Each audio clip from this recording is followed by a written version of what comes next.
au premier élément. Donc, contrôleur est égal à ça. L'action sera égale à l'index numéro 2.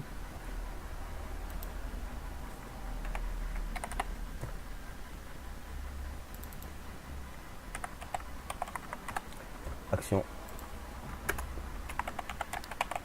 Et les paramètres, eux. Alors, comment on va faire? Déjà, on va l'appeler params. Et là, qu'est-ce qu'on veut? On veut que par avance, on ne sait pas combien de paramètres prendra une fonction. Elle peut en prendre une, ou deux, ou trois, ou quatre. Donc, on va devoir dire que les paramètres, je veux prendre toutes les informations qui sont après le deuxième index, en passant les deux premières, en passant les deux premiers éléments. Donc, pour faire ça, il y a une fonction qui s'appelle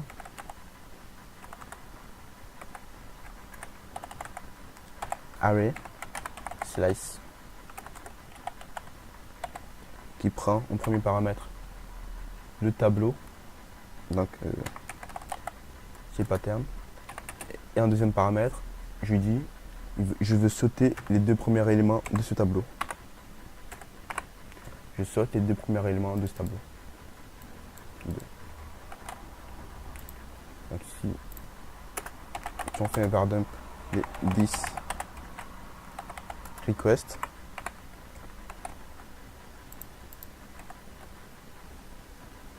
voyez, donc dans la requête, j'ai bien l'URL, l'action, l'action et les paramètres. Donc si je rajoute un paramètre, ça rajoute donc les paramètres sur un tableau. C'est un tableau. Là, si on met rien, ça sera tout simplement vide. Alors, on va tester un truc. Voilà, le souci là, c'est que on a un paramètre, mais il est vide. Que lui il dit, tiens, j'ai quelque chose là, c'est une chaîne vide, donc je le mets en paramètre. Donc là, ce qu'on va devoir faire, c'est utiliser la fonction trim.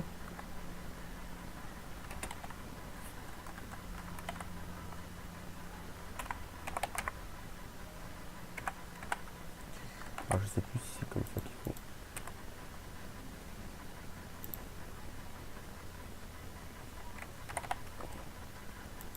Alors, la fonction trim peut prendre en deuxième paramètre une chaîne à supprimer.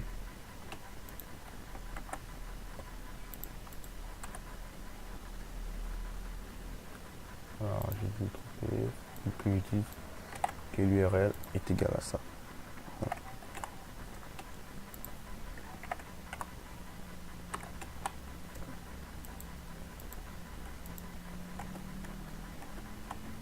Je vais essayer d'aligner les aligner. Question de propreté. Voilà. Donc si l'utilisateur sans faire exprès ou un utilisateur qui fait exprès, s'il rajoute un tiré, ça rajoutera aucun paramètre. Voilà. Un paramètre, il sera vide.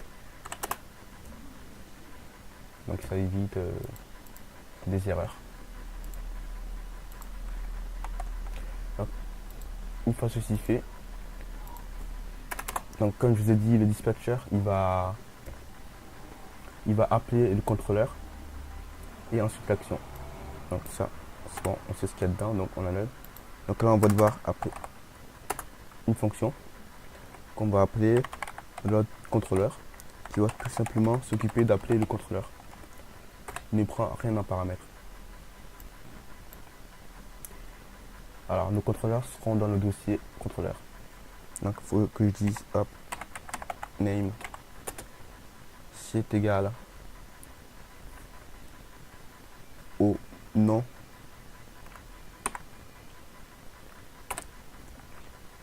alors il faut que je dise que le nom du contrôleur c'est égal au nom, donc le nom du contrôleur il se trouve dans request, dans l'objet request contrôleur hein.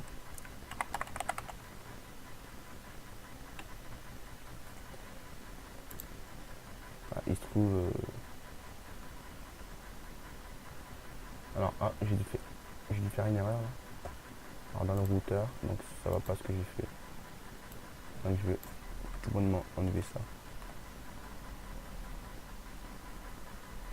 Ouais, je vais enlever ça parce que sinon ça va pas. Dans le reste, il m'affiche. Non, sinon il enlève tous les tirés, c'est pas bon. Bon, c'est pas grave. Alors, on va devoir créer nos contrôleurs dans ce dossier-là, dans le dossier contrôleur. Et ce qu'on va faire, c'est qu'on va préfixer tous nos noms de contrôleurs par le mot contrôleur. Donc on dit que le nom du contrôleur sera égal au nom du contrôleur qui était passé dans l'URL. Voilà, donc post.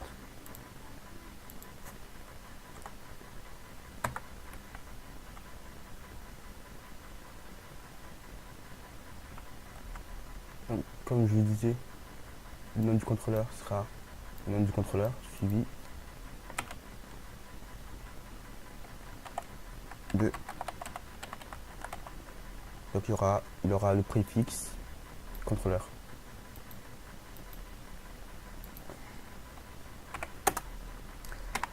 Ensuite, je vais dire où se trouve le nom du fichier. Donc file, c'est égal à au nom du contrôleur. Non, que le fichier contrôleur, donc le fichier appelé, c'est situé dans le dossier contrôleur slash name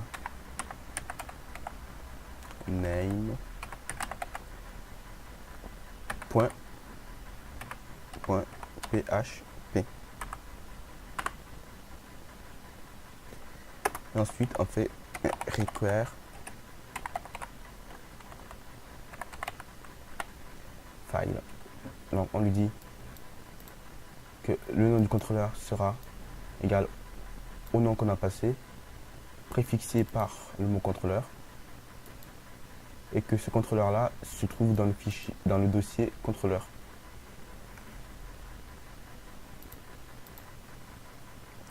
Et donc on met cette fonction là, on active cette fonction dans la fonction dispatch list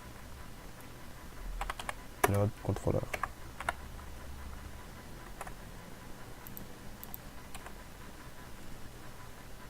Donc vous voyez bien qu'il recherche le contrôleur post contrôleur dans le dossier contrôleur. Donc on va créer ce fichier là.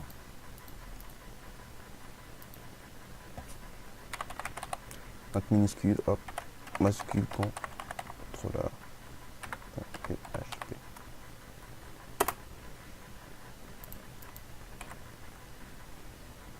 Voilà. Donc si on fait quelque chose, hop. Donc vous voyez que le fichier est bien écrit. Alors on a dit que ce contrôleur là, c'est une classe, que c'est la classe qui va gérer plusieurs fonctions. Donc on ouvrait le balise PHP.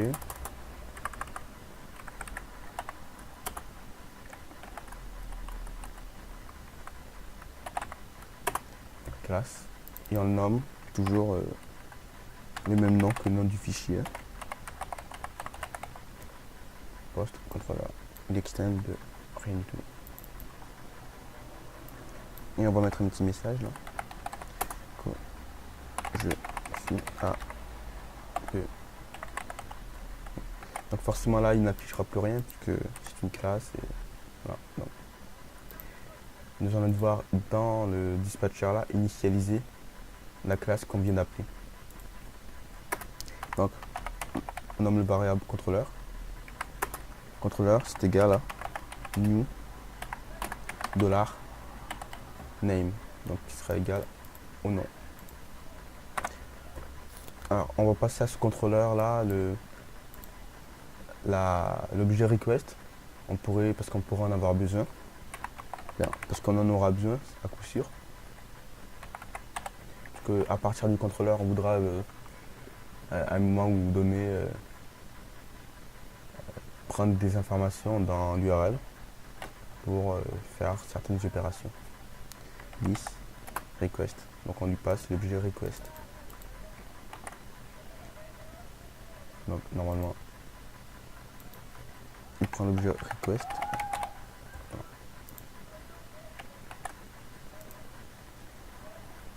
Alors on fait quoi? On retourne le contrôleur là à la fonction.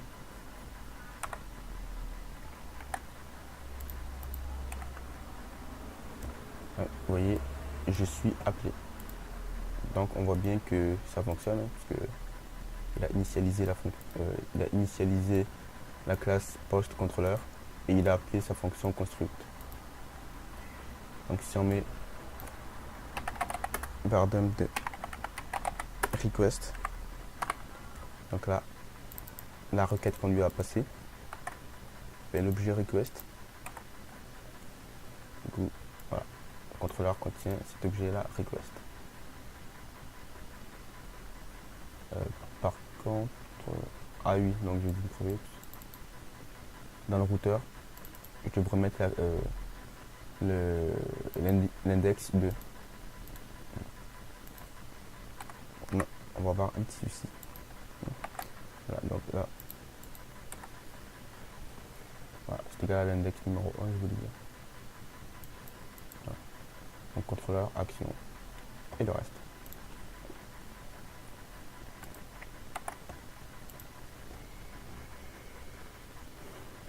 Donc ici, là, nous avons fini.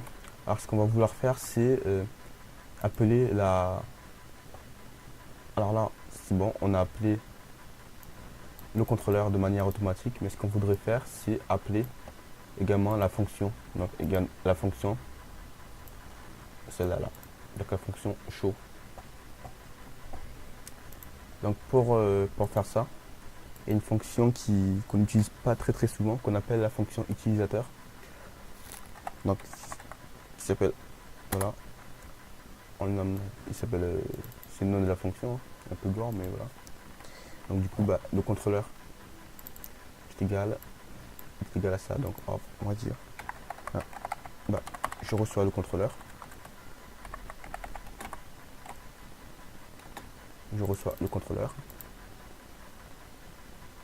Donc ce contrôleur qu'on lui a passé, bah, c'est celui-là. Et là, on lui donne un paramètre, un tableau. En premier paramètre, au tableau, on lui donne le nom de la classe. Donc le nom de la classe, c'est le contrôleur.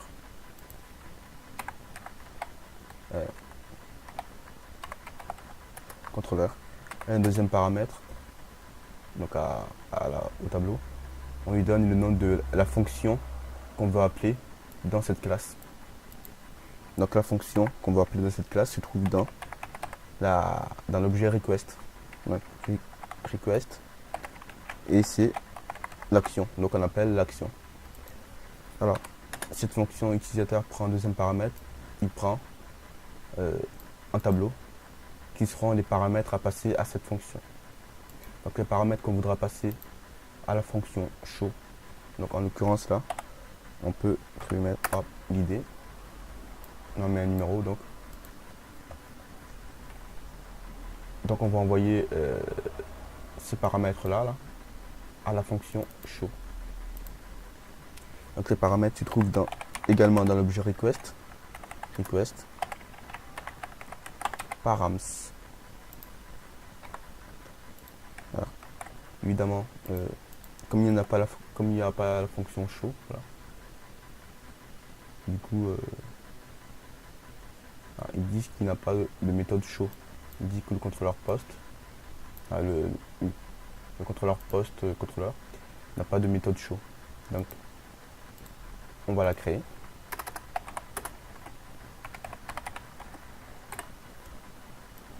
Et on va mettre un die, hop. Salut.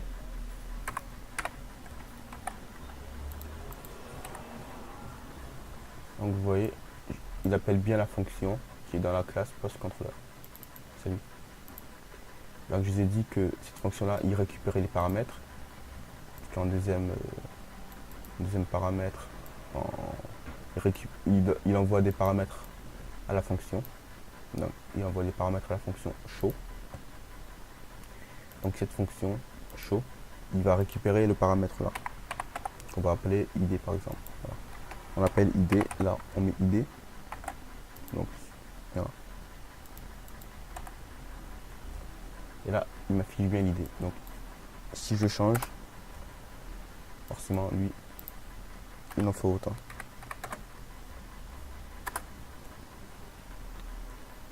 Voilà.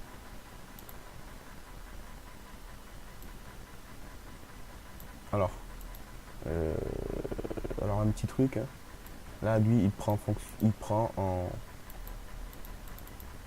en paramètre un paramètre. Enfin, il prend un paramètre d'id là. Si jamais je lui donne pas d'id, bah là forcément il me dit qu'il manque un paramètre à l'id. Puisque lui il prend en paramètre quelque chose et là on lui donne rien. Alors il n'y a pas vraiment de trucs hein, pour régler ça. Il faudra forcément lui passer en paramètre ce qu'il demande.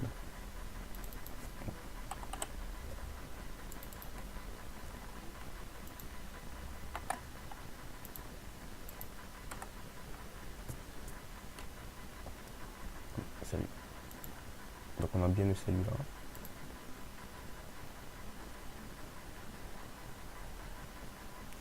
Alors ça se trouve où ça? C'est en mode dans le routeur.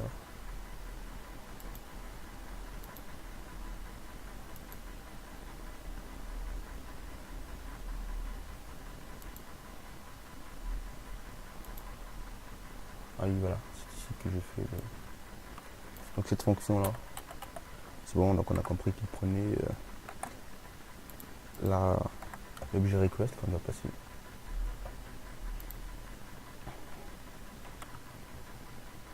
Alors là, ce qu'on va faire, c'est qu'on va... Parce que le problème, c'est que si l'utilisateur il met un contrôleur qui n'existe pas, bah lui du coup forcément il va nous afficher une erreur en disant ah, ce fichier là je ne le connais pas. Donc on va d'abord vérifier que le fichier existe avant de le recueillir. Donc if, donc avec la fonction file existe, donc si file existe, alors là on va plutôt mettre l'inverse. S'il n'existe pas, alors on va faire un truc, on va faire pour l'instant false, on va retourner faux.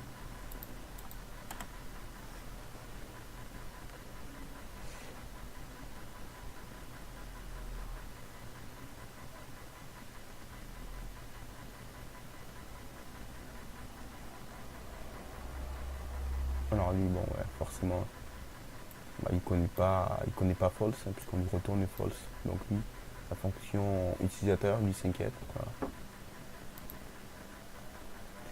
Mais alors là on va trouver un truc un peu mieux. Donc on va créer une fonction par la suite qui va rediriger l'utilisateur sur une page 404. Ou sinon on peut directement lui envoyer un header là. HTTP slash HTTP slash 1.0. On dit qu'on lui envoie une entête 404 no found.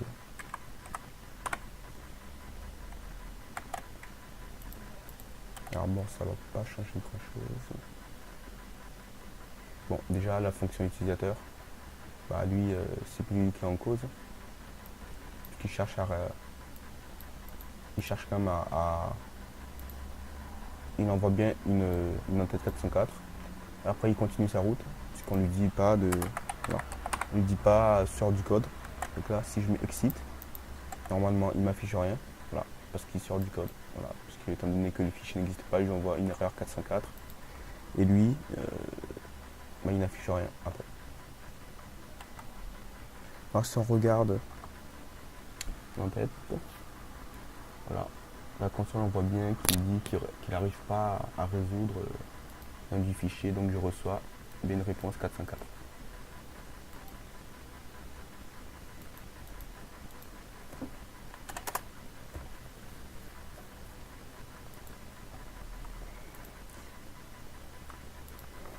Alors on va créer une fonction pour ça.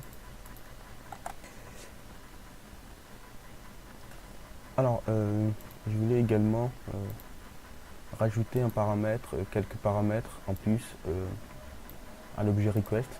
Je vais lui rajouter la date. On pourrait très bien avoir besoin de la date, donc je lui rajoute la date. Request, hop, je vais l'appeler date.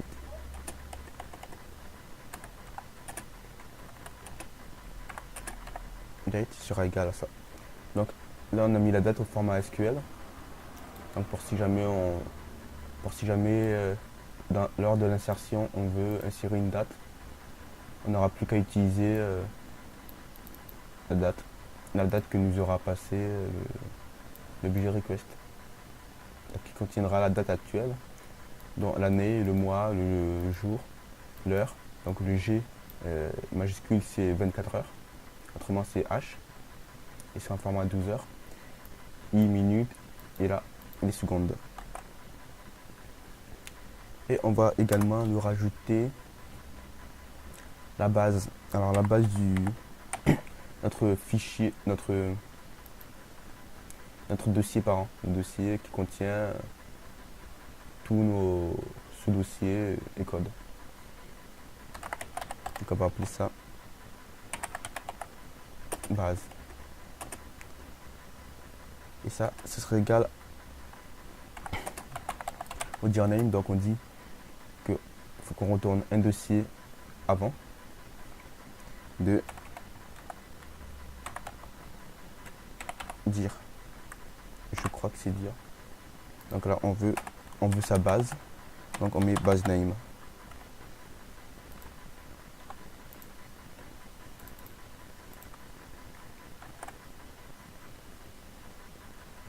Donc là si on fait pardon this request, là on devrait récupérer les deux autres éléments qu'on a rajoutés. Alors il faut sûrement le faire avant. Ouais, oui, normal puisque lui, quand on fait cette fonction là, on met die et die arrête le script. Donc forcément, étant donné que lui j'avais mis après, bah il s'affichait pas. Voilà, donc à la date, il ajoute la date d'aujourd'hui. Alors je me suis trompé, c'est pas celui-là nous met dans le dossier projet. Et c'est pas celui-là, on doit tomber dans le dossier framework. Donc là c'est pas dire, c'est pas par rapport au nom du dossier, mais par rapport au nom du fichier. Donc on met file. Donc file c'est une constante qui contient le nom du fichier actuel. Donc là on obtient le dossier parent dans lequel on travaille. Donc le dossier framework.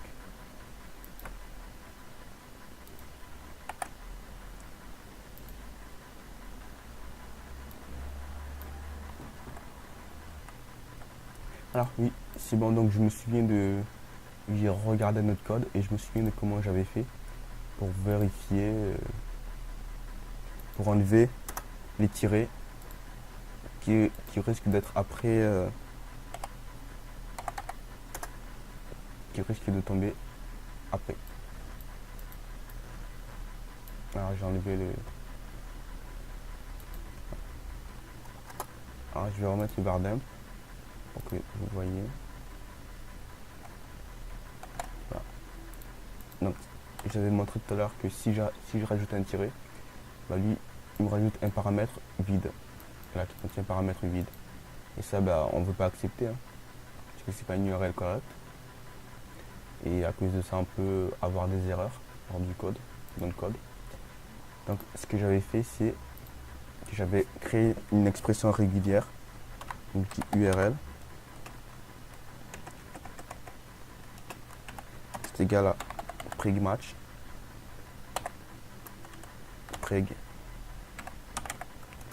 sprig match. Donc là on veut le pattern. Donc pour écrire une expression régulière, il prend premier paramètre ce qu'il veut, ce qu'il accepte, ce qu'il accepte. Et deuxième le sujet. Donc le sujet là, c'est l'URL. Donc pour écrire l'expression régulière, je vais mettre des slash pour dire que je débute et là je finis. Là je vais mettre des accolades pour dire je ne veux pas ceci. Cette fonction là elle va alors je me suis trompé, c'est pas cette fonction là, c'est après grip ls.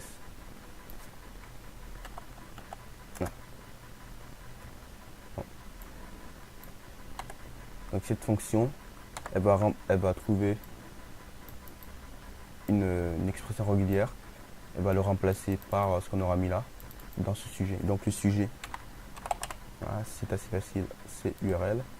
On va remplacer ça par une chaîne vide, hein, puisqu'on ne veut rien, puisqu'on ne veut aucun caractère, aucun tiret ici là. On ne veut pas de tiret, puisque le tiret, lui, s'il y a un tiret, bah, il n'y a que le paramètre là est vide. Donc on remplace par rien du tout. Donc là, je vais mettre mon expression régulière. Donc je mets 2 slash pour dire que je débute et j'ai fini. Là je mets les crochets pour dire c'est un ensemble de caractères. Et là je lui dis que je ne veux pas de tiret. Mais le tiret c'est un caractère qui est propre à cette fonction là. Et qui est défini par défaut, on ne peut pas utiliser ça comme ça. Il faut le préfixer avec un anti-slash pour dire je ne veux pas, je veux remplacer tout ça, le tiret, seulement à la fin. Donc répéter plusieurs fois, parce que ce tiret là, il peut être répété plusieurs fois. Et je veux que tu enlèves, je veux que tu remplaces tous les tirets qui sont à la fin de la chaîne. Donc c'est ce que signifie le dollar là, dans l'URL.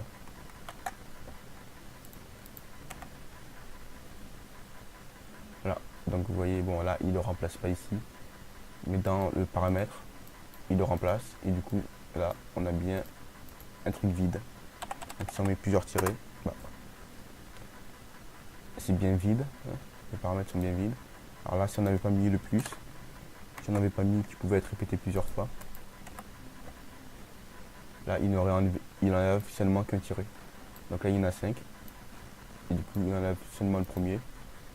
Et donc là, on en a 4. Et puis, il y a 4 paramètres vides. Donc, hop. Oh non. Donc là, comme ça, moi, si l'utilisateur, par une erreur ou une mauvaise manipulation, s'il rajoute un tiré, bah, il n'y aura pas de conséquence puisque le paramètre, là, il ne sera pas rempli. Ce ne sera pas une chaîne vide.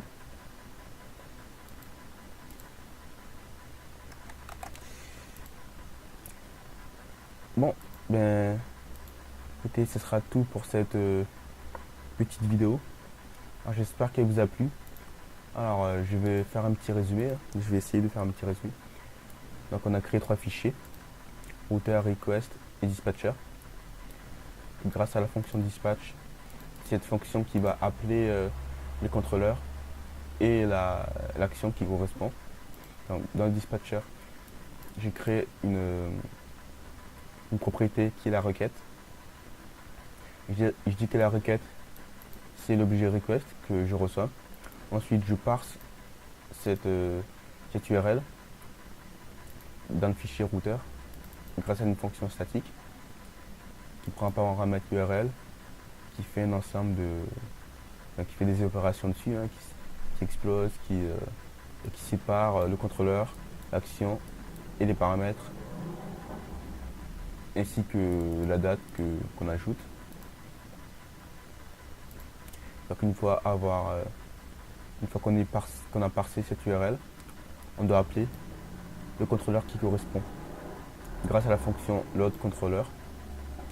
qui prend, on dit le nom du fichier c'est égal au nom plus le préfixe contrôleur qui se situe dans le dossier controllers en PHP. On regarde si ce fichier là existe.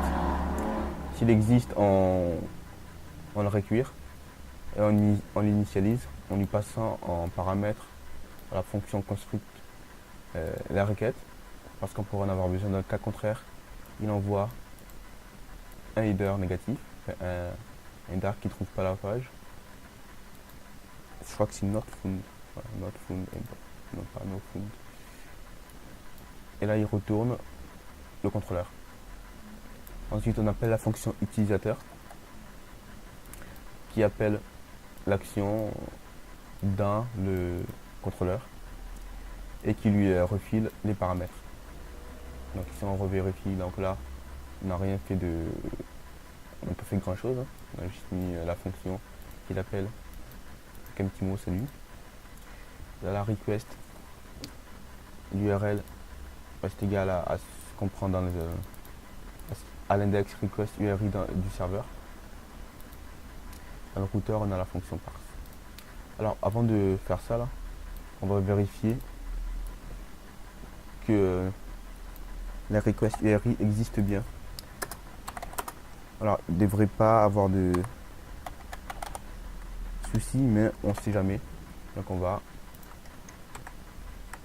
voilà, pour une quelconque raison, cette variable là, cet index pourrait ne pas exister et du coup ça plantera notre site quoi.